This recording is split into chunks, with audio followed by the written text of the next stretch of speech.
Alright, so ituturo natin ngayon kung paano yung basic na paggawa ng sarili mong brewed na coffee. So, kailangan lang natin is ito, yung coffee machine for 2,500, 2,000 pesos. May kasama na yung electric na grinder. And makakabili ka rin nito, mga 150 to 200 pesos. May manual na grinder ka. So, dalawa yung kape natin ngayon.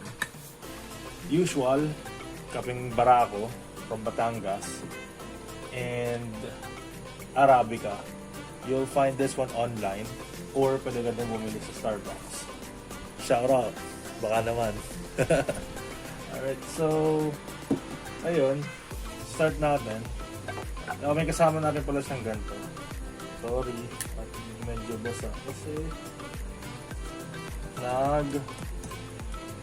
painit na ako kanina. So, yun lang. Basic. So, magbabara ako tayo.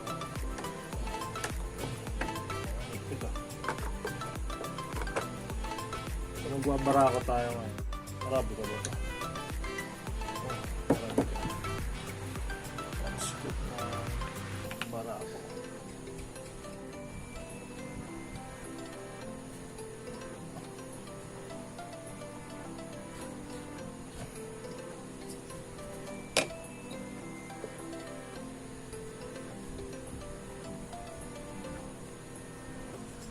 Mas maganda kung lilinisin mo yung gilid niya para hindi siya dumikit dun sa taas at over time parang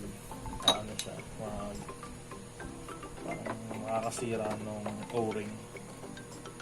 So yun lang.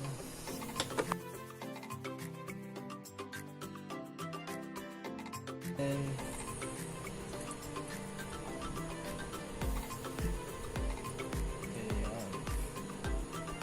bilis na sa'yo, papakita ko lang sa inyo yung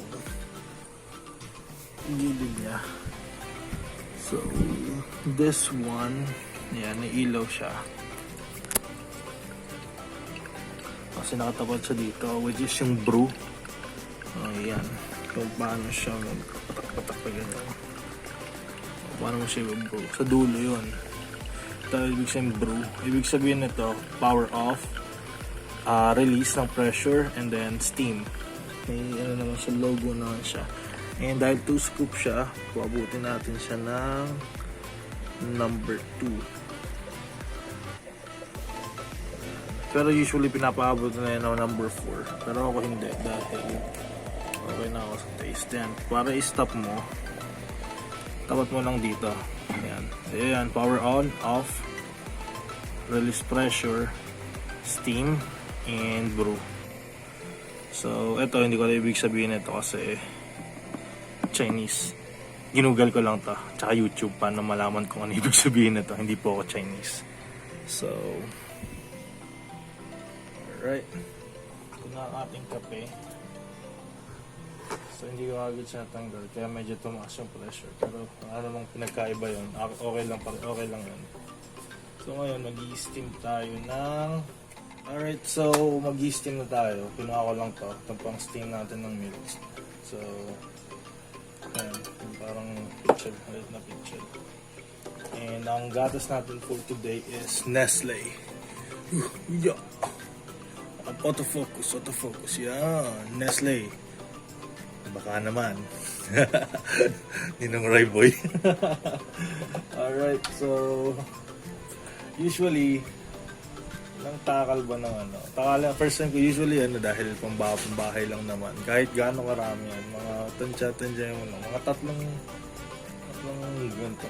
3 ounce. Ano ba to? Basta sukat na to. Tatlong ganito.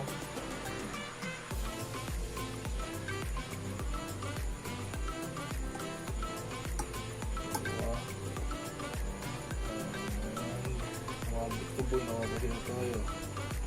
Inog kalahati.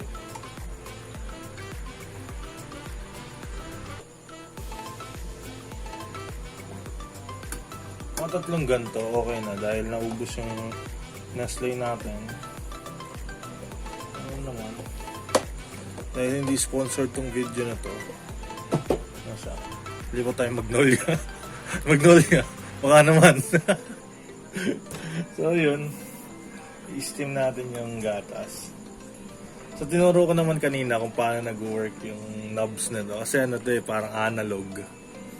So, sabi muna itong mga kape natin. Ayan. So, kita mo yung gatas. Kita mo. Bro, pakita mo nga yung lalim. Ayan. Liit na yan. Ganyan lang siya kadami. Makikita mo ano yan, naalsa yan pagka nisting mo na.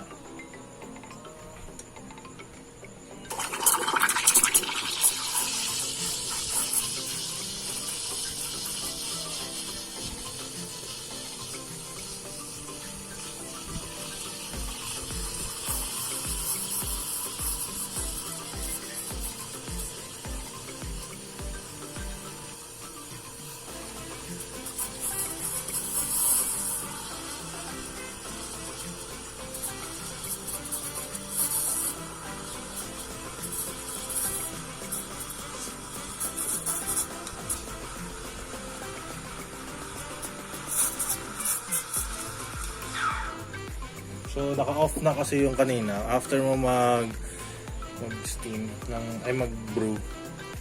Ilalagay mo lang siya sa off.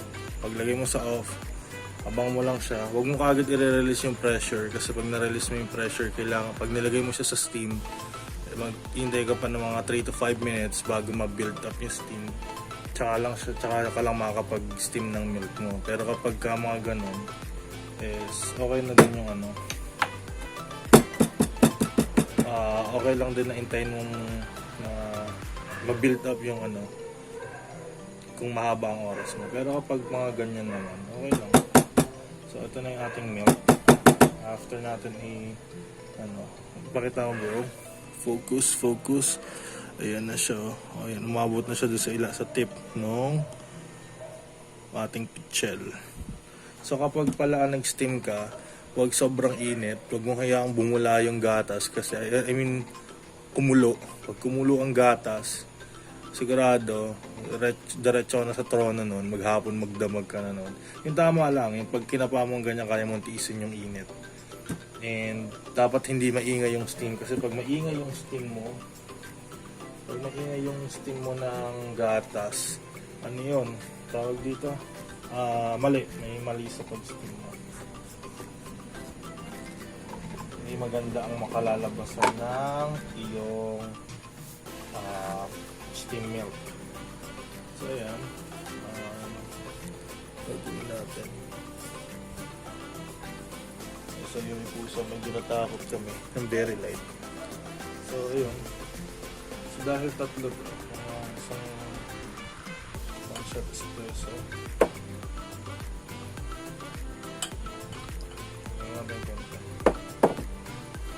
Milk. So, pagdating sa milk, huwag na ako i-judge kasi hindi naman talaga ako nagde-design. Basta makagawa lang ako ng aking kape is okay na ako.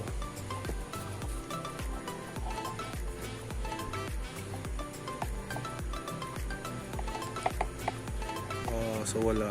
Ayan, flat white na lang natin sa inyong foam. And wala. Ito ang ating kape. So, depende sa'yo kung gusto mo lagyan ng sugar. Yeah. Iba kasi naglalagay ng sugar eh. Pwede naman maglagay sugar. Isang kutsara.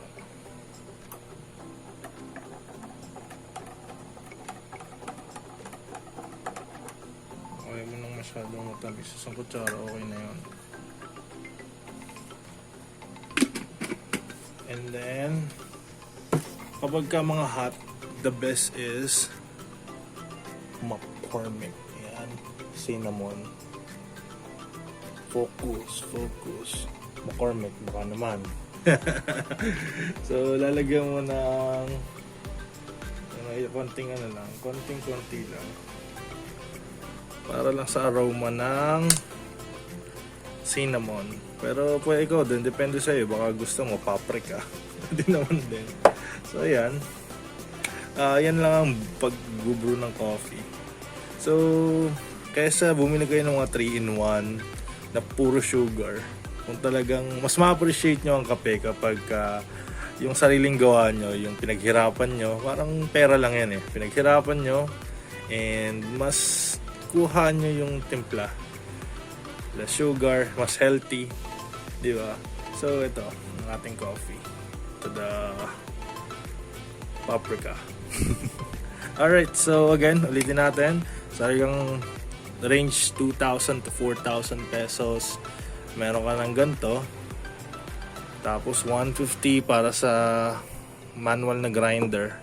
And ang kapeng barako is 1 kilogram is equals to 300 pesos. So, not bad para sa kapeng tumatagal ng isang buwan kung sakto lang yung lakas mo. Pero kung malakas ka talaga, mga kalahating buwan, pero baka mamatay ka na nun.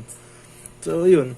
Solid din siya para sa mga mahilig magkape. So, yun lang. And sana na-enjoy niyo yung video. Sana ma-encourage kayong bumili at gumawa ng sarili nyong, bumili ng coffee machine, gumawa ng sarili nyong kape. Hope you enjoyed the video. Thanks for watching. Ciao. For the views.